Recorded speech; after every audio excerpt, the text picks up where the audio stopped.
Please pay cash register inside. Oh, of course. Wouldn't be very Canadian-like just to leave without paying. These guys were nice people. Oh, I'm sorry.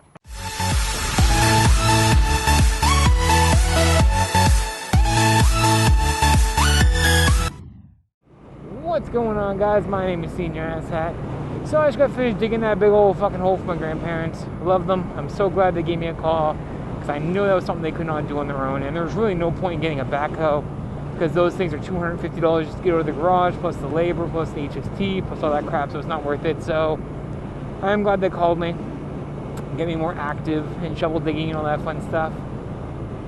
It's just, I am so sore. Like, I went here and dug yesterday. I got most of it done. Like, tonight I only had to come dig about a foot. And most of it was gigantic rock, so it was easier.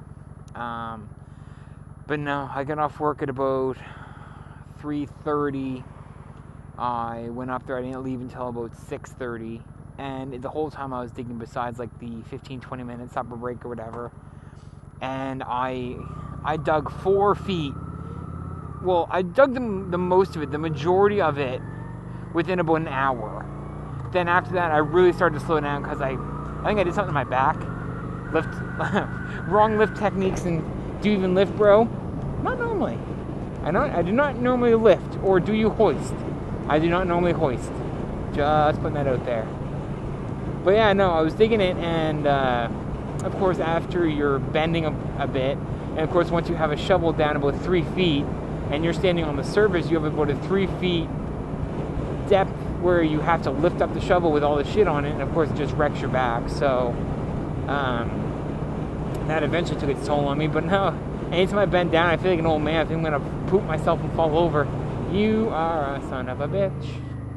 I could have made it, but I didn't wanna. I don't want to risk it.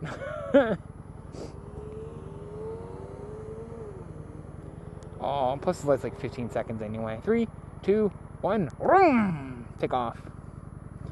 Yeah, it's not even worth trying to run it. Oh, okay. Don't shift then. Jesus Christ. Calm down, bike. It's gonna be okay. And yeah, so yesterday I came home. My pants were so full of dirt. Like, my ass cheeks left a mud print on my seat. Because I had to sit down because, like I said, I couldn't get the shovel there, so I had a small shovel trying to get the rest of it out. And it was awkward. I was sitting in the mud with my butt, had my wallet in my back pocket, my keys in my back pocket, and me just sitting there trying to dig it out. And as I jumped down, I miscalculated how tall I actually am compared to my ass and the ground. And as I jumped down, my ass cheeks hit the dirt. That hurt a lot. Like, I literally hit my ass to the ground. And I was like, oh, I had to lay there for a minute. I think I got inappropriately touched by a couple rocks when I did that too, so that's always exciting. But no, it's done. Another deed done. SenorAsssHat's mission is over. Now I'm going home, relaxing, because I got my my driver's course in the morning and Sunday. We got to do defensive driving. And defensive driving is not where you flip off the person and you try to get around them in any way possible, or shape or form, or nothing like that. But no, I learned some really awesome stuff in the driver's ed course, stuff that I never even knew about, and that if I did it ever and I got caught, I would be so fucked. Not that I've ever done this before, but did you know when there is a school bus crossing, or a school bus parked with its flashing lights on and the stop sign out extended, that if you, for whatever reasons, pass that bus on the left lane or the right lane, that's an automatic 9 points off your driver's license. In Canada, that automatically suspends your license for up to a year because the bus is carrying precious cargo, aka kids. But holy sweet merciful Christ, if you get caught doing that, man, automatic suspension for up to a year. I think it's either 6 months or a year. And so when she told me that, I was like, oh my goodness. I don't know how many points I have on my motorcycle, but I do not want to find out. Oh, Christ. I just hiccuped and that hurt. Fantastic. Stick you in there. In Canada, we don't have to pay first. Pump it a few times. And I'm golden. I'm lazy. Lazy. I actually don't like doing that. Oh, I love the smell of gas. I'm dying. Oh, yeah. Oh, yeah. $13. I love motorcycles. Get out here. No. Shit. There we go. No, I'm good. Thank you. Have a good day. Wait, what was I even talking about? I know I was talking about my grandparents. That's about it. Oh, yeah, that's what I was talking about. All the things you learned in driver's ed, man.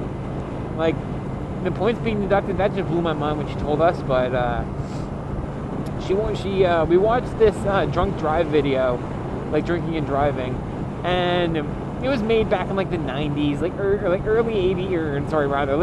early 90s, and the acting was terrible, but there was this one part, and it broke me up, man. Like, I didn't cry, but I felt that lump in the throat.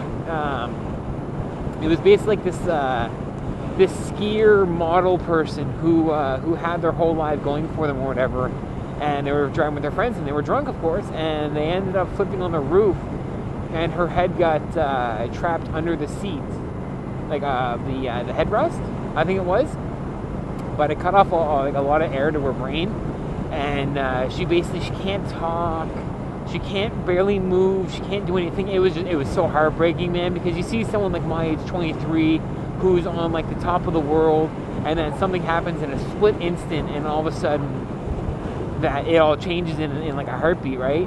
And she was talking, or she was trying to talk, and she had an interpreter there with them, and she started crying, but I was done. That was it. Like, I mean, I don't drink and drive at all. If I ever had a drink, my bike is nowhere near me. My keys are not even in my hand, they're not even on my person. Yeah, guys, like, I would never drink and drive. If I even had an ounce of alcohol in my system, I don't care if it was like the one SD is what they call it, like one beer is like a 1 SD, and which stands for a standard drink. And if you have one standard drink in your body, basically it takes an hour for it to leave the system. So I saw that, and I was like, oh, damn. No, yeah, it was like 1 SD takes like 1 hour to leave your system. So, I mean, if you have a shot of vodka, that takes an hour to leave your system. And I think it's like, depending on the person, 3 or 4 shots, and you are not legally allowed to drive for 3 or 4 hours. Like, I just thought it was fascinating. I was like, oh my god. Because I remember when I was like 17 or 18, man, I'd finish almost a 40 of vodka between me and my friends. And I could not even imagine trying to get into a car to drive. Man, I could barely... Here's an indicator. If you have a hard time standing up and pissing straight without hitting, like missing the bowl, you are not able to drive. If you have a hard time getting up the stairs, you can't drive. If you're standing in the bathroom while taking a piss, or after you take a piss, you say, I'm okay. If you have to reassure yourself that you're okay, guess what? You're not okay. Just putting it out there. A normal person who is right in their mind is not going to stare in the mirror and go, dude, you got this. Trust me, I've done it. I had screwdrivers, which is vodka and Sunny D. I had a couple of those, man. I was feeling it. I went to go take a piss, break the seal, and I stare in the mirror. I look at myself, Daniel, man, you got this. You're feeling good. Come on, keep going. Just egging yourself on to have a couple more drinks or whatever. But if you start talking to yourself in the mirror, egging you on, saying you're okay, shake it off, you're not okay. Just putting that out there. And I guarantee I'm not the only person that does this. There was like so many different kinds of drunk people. But I'm definitely that kind of guy. I'm a very funny guy. I'm not very touchy. But if I love you, man, I'm going to tell you I love you. Like, dude, I love you. Thank you for drinking with me. Oh, I love your face. Just do shit like that. And obviously, I'm the reassure myself guy. Go in the bathroom. Oh, dude, you're okay. You got this. Keep drinking. You'll be fine. Worry about it in the morning. But yeah, if you guys know what kind of drunk you are, I want you guys to post that. That'd be awesome. What kind of drunk are you? SenorAsssHat is the lovey-dovey touchy guy. Minus the touchy. And as always, guys, my name is SenorAsssHat signing off. I love you guys' faces. Make sure you leave a like, comment down below with what kind of drunk you are, and if you haven't already done so, subscribe and share this with your friends. And I'll see you guys next time. Whoop!